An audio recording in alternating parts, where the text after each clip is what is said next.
Hello everyone. In this video we will discuss congruency of triangles. This is the topic of class 9th chapter 7 triangles. Congruency of triangles को पढ़ने से पहले हमारे लिए ये जानना जरूरी है कि congruent figures क्या होते हैं। देखिए, congruent figures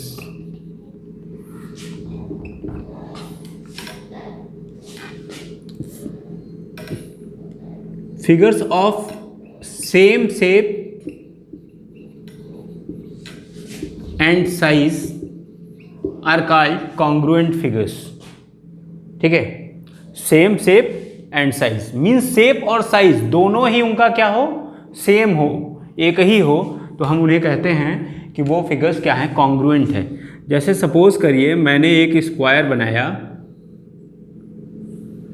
ठीक, जिसके साइड 5 सेंटीमीटर ईच है, और मैंने एक दूसरा सर्कल बनाया जिसका रेडियस 5 सेंटीमीटर है, तो क्या ये दोनों फिगर्स कॉन्ग्रुएंट होंगे? नहीं होंगे।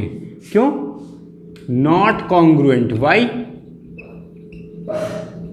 क्यों कि दोनों का शेप सेम नहीं है, एक स्क्वायर है और एक सर्कल है, दोनों का शेप सेम नहीं है, इसलिए ये दो फिगर्स क्या हैं, कॉन्ग्रुएंट नहीं है। लेकिन अगर इसकी जगह पे मैं एक दूसरा स्क्वायर बनाऊं, सपोज करिए कि ये एक स्क्वायर है ABCD, और मैंने एक दूसरा स्क्वायर बनाया PQRS, ठीक है, PQRS, और इसकी भी साइड अगर हमने 5 सेंटीमीटर ले ली, यानी दोनों स्क्वायर्स की साइड क्या हो, सेम हो, तो ये दोनों फिगर्स क्या कहे जाएंगे, कॉन्ग्रुएंट। ठीक है, ये कॉन्ग्रुएंट का साइन होता है इक्वल टू, और ऊपर के उसके ऊपर ऐसे कर्व लाइन ड्रॉ कर देते हैं, तो हम इसे कहते हैं congruent. Means square ABCD is congruent to square PQRS। तो कॉन्ग्रुएंट फिगर्स क्या होते हैं समझ में आ गया आप लोगों को स्टूडेंट्स। अब देखते हैं कि कॉन्ग्रुएंट ट्रायंगल्स क्या होते हैं। देखिए,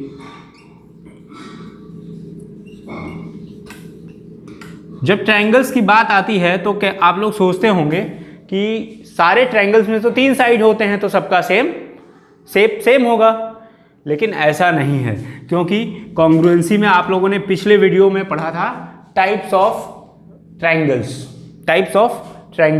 कि ट्रायंगल्स जो है उसके साइड्स के अकॉर्डिंग डिफरेंट टाइप के होते हैं। जैसे एक्यूट ट्रायंगल होता है, ऑब्ट्यूज ट्रायंगल होता है। देखिए, क्या ये दोनों ट्रायंगल कभी कॉन्ग्रुएंट हो सकते हैं? दोनों का शेप अलग है, तो ये दोनों कभी कॉन्ग्रुएंट नहीं हो सकते हैं। तो इसलिए ट्रायंगल के केस में भी हम यही कहते हैं कि ऑफ सेम शेप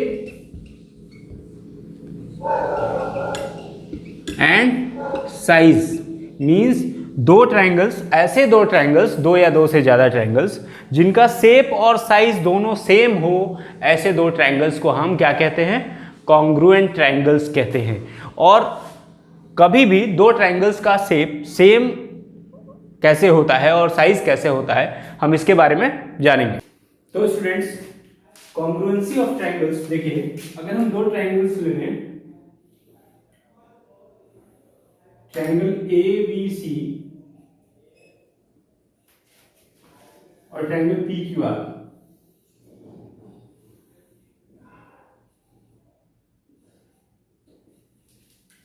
ठीक है, अगर ये दोनों ट्रायंगल्स कॉन्ग्रुएंट हैं तो हम कैसे जानेंगे कि ये दोनों ट्रायंगल्स कॉन्ग्रुएंट हैं? सबसे पहला तो ये क्राइटेरिया है कि दोनों का शेप सेम होना चाहिए। तो क्या दोनों आपको सेम शेप में दिख रहे हैं? शेप में सेम, इनका शेप सेम है, लेकिन हम ये कैसे वेरीफाई करेंगे कि इनका शेप सेम है? इसको वेरीफाई करने के लिए हम क्या करेंगे, अगर किसी भी एक ट्रायंगल को दूसरे के ऊपर सुपरपोज कर दे, मीन्स एक के ऊपर दूसरे को रख दे। जैसे ये देखिए, मेरी ये एक हथेली है और ये दूसरी हथेली, अगर मैं ऐसे रख दूं तो ये वाली हथेली ने इस हथेली को क्या किया, सुपरपोज कर दिया, मतलब पूरी तरह से ढक दिया। अगर ऐसा होता है कि एक ट्रायंगल दूसरे ट्रायंगल को पूरी तरह से ढक देता है, अगर एक ट्रायंगल को दूसरे के ऊपर रख दिया जाए तो वो पूरी तरह से ढक दे, तो हम कहते हैं कि दोनों ट्रायंगल्स क्या हैं, कॉन्ग्रुएंट है। और इस केस में देखिए क्या होगा, सपोज करिए कि अगर एबीसी के ऊपर हम पी क्यू आर रख दें और दोनों एक दूसरे को कवर कर लें पूरी तरह से, तो क्या होगा कि एंगल ए पी के बराबर होगा, क्योंकि पॉइंट ए कंसाइड करेगा पॉइंट पी पे, तो एंगल ए बराबर हो जाएगा एंगल पी। फिर एंगल बी बराबर हो जाएगा एंगल क्यू के, और एंगल सी बराबर हो जाएगा एंगल आर के। ठीक है, इसी तरह से साइड ए बी बराबर होगा पी क्यू के, और साइड ए सी बराबर होगा पी आर के, तथा साइड बी सी बराबर होगा साइड क्यू आर के। Means triangle A B C congruent to triangle P Q R if and only if these two conditions will satisfy. Means if in two triangles all corresponding angles are equal and all corresponding sides are also equal, then only triangles be congruent. Triangles will be congruent, and if two triangles are congruent, then corresponding angles will be equal and corresponding sides will also be equal.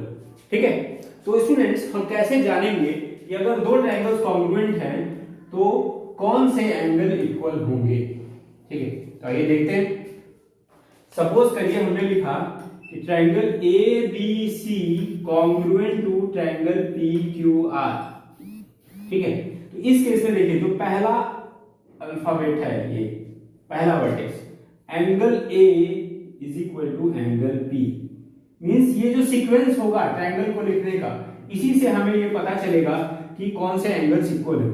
वैसे ही angle B is equal to angle Q, angle B is equal to angle Q, angle C is equal to angle R, angle C is equal to angle R. अब sides कैसे पता चलेंगे? Angles तो पता चल गया, साइड्स कैसे पता चलेंगे? देखिए साइड्स के लिए हम शुरू के दो लेटर ले लेंगे, ए बी पी क्यू के बराबर, फिर बी सी क्यू आर के बराबर, और ए सी पी आर के बराबर। ठीक है, तो इस तरह से हमें ये मिलेगा। अब सपोज करिए कि अगर हम ये लिख देते हैं कि triangle B C A congruent to triangle P Q R, तब कौन से एंगल्स और कौन से साइड्स बराबर होते? तो देखिए इस केस में एंगल बी बराबर होता है एंगल पी के, angle B is equal to angle P, angle C is equal to angle Q, and angle A is equal to angle R. ठीक उसी तरह से BC इज इक्वल टू होता PQ, CA is equal to होता QR, and BA is equal to होता PR। ठीक है, तो ट्रायंगल्स का अगर कॉन्ग्रुएंट का सीक्वेंस बदल जाएगा तो फिगर्स का एंगल्स और साइड्स, करस्पॉन्डिंग एंगल्स और करस्पॉन्डिंग साइड्स भी चेंज हो जाएंगे। ठीक है स्टूडेंट्स, तो इस तरह से हम पता करते हैं कि कब दो ट्रायंगल्स कॉन्ग्रुएंट हैं और कौन से करस्पॉन्डिंग एंगल्स या करस्पॉन्डिंग साइड्स इक्वल होंगे। ठीक है, in next video we will discuss the criteria of congruency of triangles. Thank you.